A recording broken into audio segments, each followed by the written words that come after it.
ವಿಧಾನ ಪರಿಷತ್ ಸದಸ್ಯ ಸಿಟಿ ರವಿ ಹೇಳಿಕೆ ಕ್ರಿಮಿನಲ್ ಅಪರಾಧವೆಂದು ಸಿಎಂ ಸಿದ್ದರಾಮಯ್ಯ ಹೇಳಿದ್ದಾರೆ. ಸದನದಲ್ಲಿ ಮಾತನಾಡುತ್ತಾ ಸಿಟಿ ರವಿ ಅವರು ಸಚಿವ ಲಕ್ಷ್ಮೀ ಹೆಬ್ಬಾಳ್ಕರ್ ವಿರುದ್ಧ ಆಕ್ಷೇಪಾರ್ಹ ಹೇಳಿಕೆ ನೀಡಿರುವುದನ್ನು ಖಂಡಿಸಿದ ಸಿಎಂ ಸಿದ್ದರಾಮಯ್ಯ ಪೊಲೀಸರಿಗೆ ದೂರು ನೀಡಿರುವ ಬಗ್ಗೆಯೂ ಕೂಡ ಮಾತನಾಡಿದ್ದಾರೆ. ಭಾಷೆ ಉಪಯೋಗಿಸಿದ್ದಾರೆ. It amounts to criminal offence. ಅವರು ಲಕ್ಷ್ಮೀ ಹೆಬ್ಬಾಳ್ಕರ್ ಅವರು ಕಂಪ್ಲೇಂಟ್ ಕೊಟ್ಟಿದ್ದಾರೆ. ಸಭಾಪತಿ ಕಂಪ್ಲೇಂಟ್ ಕೊಟ್ಟಿದ್ದಾರೆ. Police ಸ್ಟೇಷನ್ಗೂ complaint.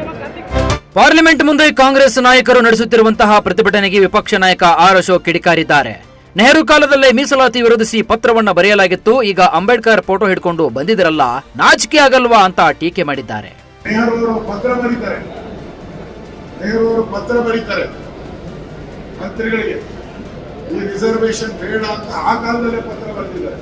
ಇಷ್ಟೆಲ್ಲ ಮಾಡಿ ಇವತ್ತು ಅಂಬೇಡ್ಕರ್ ಅವರ ಫೋಟೋ ಹಿಡ್ಕೊಂಡು ಬರ್ತಿರಲ್ಲ, ನಿಮಗೆ ನಾಚಿಕೆ ಆಗಲ್ವಾ? ಅಂಬೇಡ್ಕರ್ ಕುರಿತು ಅಮಿತ್ ಶಾ ಆಕ್ಷೇಪಾರ್ಹ ಹೇಳಿಕೆಯನ್ನ ಡಿಸಿಎಂ ಡಿಕೆ ಶಿವಕುಮಾರ್ ಖಂಡಿಸಿದ್ದಾರೆ. ಬೆಳಗಾವಿಯಲ್ಲಿ ಮಾಧ್ಯಮಗಳಿಗೆ ಪ್ರತಿಕ್ರಿಯೆ ನೀಡಿದ ಅವರು ಈ ಕುರಿತು ಸುದೀರ್ಘವಾದ ಚರ್ಚೆ ಆಗಲಿ ಅಂತ ಆಗ್ರಹಿಸಿದರು. ಅಂಬೇಡ್ಕರ್ ಹೆಸರನ್ನ ಪ್ರತಿಪಾದನೆ, ಸಂವಿಧಾನ ಹೆಸರು ಪ್ರತಿಪಾದನೆ ವಿಜ್ಞಾನ ಮಾಡ್ತಾರೆ. ಅದಕ್ಕೆ ಎಲ್ಲರೂ ಕೂಡ ಅಂಬೇಡ್ಕರ್ಗೆ ಗೌರವ ಕೊಡ್ತಾರೆ. ನಮ್ಮಂತೂ ಪ್ರಜಾಪ್ರಭುತ್ವ ವ್ಯವಸ್ಥೆ ಎಲ್ಲರೂ ಕೂಡ ಈ ವಿಚಾರದಲ್ಲಿ ಬಹಳ ಚರ್ಚೆ ಅವಶ್ಯಕತೆ ನೋಡೋದು.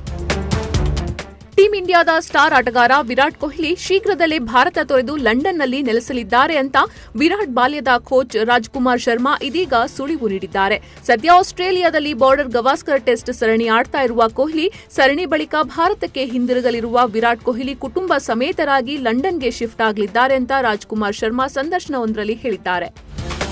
ಬೆನ್ನು ನೋವಿಗೆ ಸರ್ಜರಿ ಆಗಬೇಕು ಎಂಬ ನೆಪ ಹೇಳಿ ಜೈಲಿನಿಂದ ಜಾಮೀನು ಪಡೆದು ಹೊರಬಂದು ಬಳಿಕ ಸರ್ಜರಿ ಮಾಡಿಸಿಕೊಳ್ಳದೆ ನಟ ದರ್ಶನ್ ವಂಚಿಸಿದ್ದಾರೆ ಎಂಬ ಆಧಾರದಲ್ಲಿ ಜಾಮೀನು ಹಿಂಪಡೆಯಲು ಆಗ್ರಹಿಸಿ ಸುಪ್ರೀಂ ಕೋರ್ಟ್ ಮೊರೆ ಹೋಗೋದಕ್ಕೆ ಪೊಲೀಸರು ನಿರ್ಧರಿಸಿದ್ದಾರೆ.